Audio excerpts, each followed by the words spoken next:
আসসালামু আলাইকুম।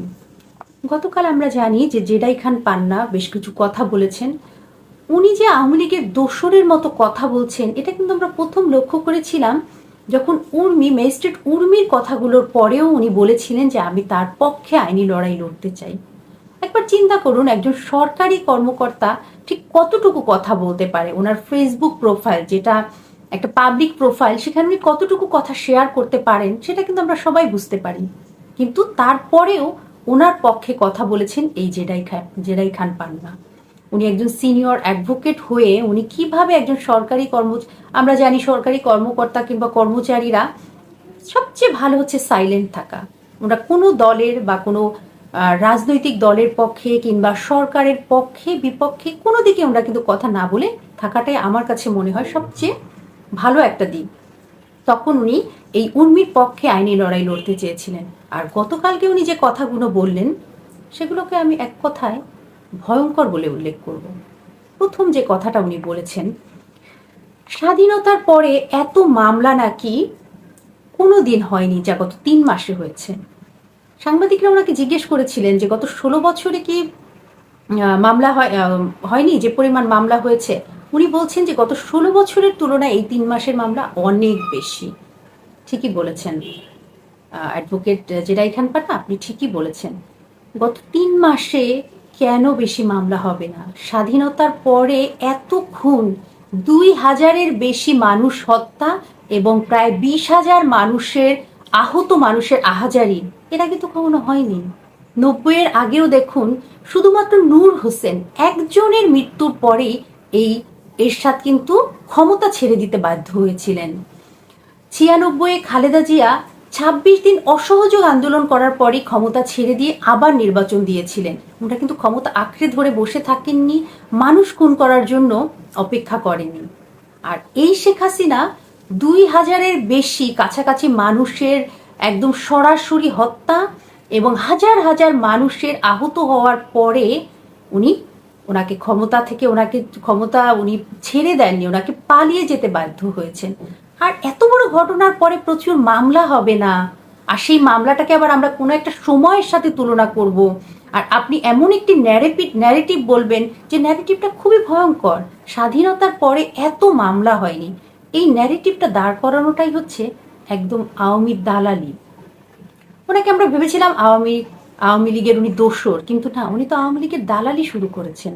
উনি আরেকটা কথা কি বললেন আরো ভয়ঙ্কর, যেটাকে আমি আরো সবচেয়ে ভয়ঙ্কর বলবো ওনার পুরো বিবৃতির মধ্যে, যেটা আওয়ামী লীগের সবাই বলার চেষ্টা করছেন কিন্তু খুব বেশি লাভ হচ্ছে না, অনলাইনে বলে যাচ্ছেন, এই ন্যারেটিভটা প্রচন্ডভাবে দাঁড় করানোর চেষ্টা করছেন যে পুলিশের গুলিতে সব মারা যায়নি, মাঝখানে কিছু তৃতীয় পক্ষের গুলি ছিল। উনি খুব সুন্দরভাবে আওয়ামী ন্যারেটিভটা বললেন যে শুধু পুলিশের গুলিতে মারা যায়নি, তৃতীয় পক্ষের গুলি ছিল। এখানে আমি বলতে চাই অ্যাডভোকেট জেডাই খান পান্নাকে যে আমাদের কাছে শত শত ভিডিও ফুটেজ আছে একদম সেই শুরুর দিন থেকে, যেদিন আবু সাইদ মারা গেল। আবু সাইদের বুকে পুলিশ সরাসরি গুলি করেছে, পুলিশ টিয়ার সেল ছুটছে, যে কোনো মিছিলের সামনে পুলিশ গিয়ে টিয়ার সেল ছুটছে, পুলিশ গিয়ে লাঠি পেটা করছে, পুলিশ গুলি করছে। একদম সাধারণ একটা মানুষ ঝুলে ছিল বিল্ডিংয়ে, সেই মানুষটাকে পুলিশ গুলি করেছে, একদম ঝুলে থাকা একটা মানুষকে পুলিশ অলরেডি আহত মানুষের উপরে গুলি করে লাঠি দিয়ে চলে যাচ্ছে। এই সমস্ত ভিডিও ফুটেজ আমাদের কাছে আছে। আর পুলিশ বাদে যদি কারো কাছে গুলি থেকে থাকে সেটা ছিল শুধুমাত্র আওয়ামী, যুবলীগ, ছাত্রলীগের হেলমেট বাহিনীর হাতে, যারা পুলিশের সাইডেই ছিল এবং মিছিলকারীদের উপর গুলি করেছে, দেদারছে, গুলি বর্ষণ করেছে। এগুলো আমাদের কাছে ফুটেজ আছে, একদম স্পষ্ট ফুটেজ আছে। তো আমরা এই ফুটেজ থাকা সত্ত্বে আমরা জানি যে এটা শেখ হাসিনার কাজ, ওই সরকারের কাজ। সেখানে আপনারা একদম পুরো আওয়ামী লীগের দালালরা একটা আরব্য রজনী নিয়ে আসলেন যে তৃতীয় কোনো পক্ষের কাছে গুলি ছিল। ঠিক আছে, আপনারা যখন আরব্য রজনী নিয়ে আসলেন তাহলে সেটার ভিডিও ফুটেজ দেখান। যতক্ষণ না আপনারা কোনো ভিডিও ফুটেজ দিতে পারবেন, আজ পর্যন্ত কি কোনো ভিডিও ফুটেজ আপনারা দেখাতে পেরেছেন যেখানে ছাত্র কিংবা কোনো জনতা গুলি করছে?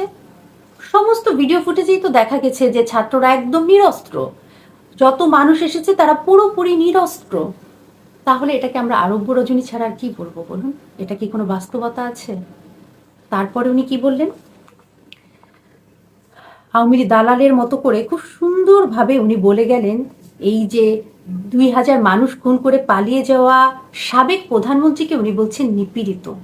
উনি শেখ হাসিনার মতো নিপীড়িতের পক্ষে কাজ করতে চান, তার পক্ষে আইনি লড়াই লড়তে পারলে উনি খুব খুশি হবেন। অবাক লাগে, একজন খুনি যে 2000 মানুষ খুন করে দেশ ছেড়ে পালিয়ে গেল, তাকে আপনি 3 মাসের মধ্যে নিপীড়িত বলছেন? যে কোনো আসামির পক্ষে কিন্তু একজন অ্যাডভোকেট দাঁড়াতেই পারেন, আইনি লড়াই আপনি লড়তেই পারেন, আপনি পক্ষে বিপক্ষে আপনি প্রমাণ জোগাড় করে জজের সামনে উপস্থাপন করতেই পারেন, এটাই কোনো সমস্যা নেই। কিন্তু আপনি সাংবাদিকদের কাছে এসে সেই আসামিকে বলবেন নিপীড়িত, তাও আবার এত 2000-এর বেশি খুন করা একটি সরকার প্রধানকে, যারা সমস্ত বাংলাদেশের মানুষ জানে, আমাদের সবার কাছে প্রমাণ আছে, আর আপনি বলছেন নিপীড়িত এত তাড়াতাড়ি? আমার কাছে খুব সন্দেহ হয়। সাথে সাথে উনি আবার বলছেন যে সাংবাদিকদের কোনো স্বাধীনতা নেই। এই সরকার কি সাংবাদিকদের স্বাধীনতা কেড়ে নিয়েছে? সাংবাদিকরা নিজেরাই জানে যে যে সরকার এতগুলো খুন করে চলে গিয়েছে, তাদের পক্ষে সাংবাদিকদের বলার মতো আসলে কিছু নেই, তাই বলছে না। আর এটাকে যদি আপনার কাছে মনে হয় সাংবাদিকরা পরাধীন, আপনার কথা তো আপনি ভেবেছিলেন যে বলছে যে আমার কথা হয়তো আপনারা দেখাতে পারবেন না, আপনার কথা তো দেখিয়েছে খুব ভালোভাবে, সমস্ত মিডিয়াতে প্রচার হচ্ছে, সবাই দেখছে, কোনো সমস্যা হচ্ছে না। আপনি নিজেও আপনার যেটা ইচ্ছা, আপনি শেখ হাসিনার পক্ষে লড়তে পারেন, কোনো সমস্যা নেই। কিন্তু আপনার যে ন্যারেটিভটা, আপনি যে আওয়ামী ন্যারেটিভটা স্টাবলিশ করার চেষ্টা করছেন, আওয়ামী দালালি করছেন, এটা জাতি মনে রাখবে। আপনি একজন অত্যন্ত সিনিয়র, আপনি একজন সম্মানিত অ্যাডভোকেট, জেরাই খান পান না, কিন্তু এই সম্মানটা আপনার আর থাকবে না। আপনি যে দালালি শুরু করেছেন, যে ভয়ঙ্কর ন্যারেটিভ এস্টাবলিশ করার চেষ্টা করছেন, এটা থেকে আমার দুটা সন্দেহ হয়। নাম্বার 1, উনি হয়তো সুস্থ না। একজন সুস্থ মানুষ এই সময় এসে শেখ হাসিনাকে বলতে পারে রাজনৈতিকভাবে উনি বৈষম্যের শিকার হচ্ছেন এবং উনি নিপীড়িত? এই কথাটা না আমার কাছে খুব নর্মাল লাগছে না। যেমন ভয়ঙ্কর একটা ন্যারেটিভ, তেমনি আমার কাছে মনে হচ্ছে উনি সুস্থ না।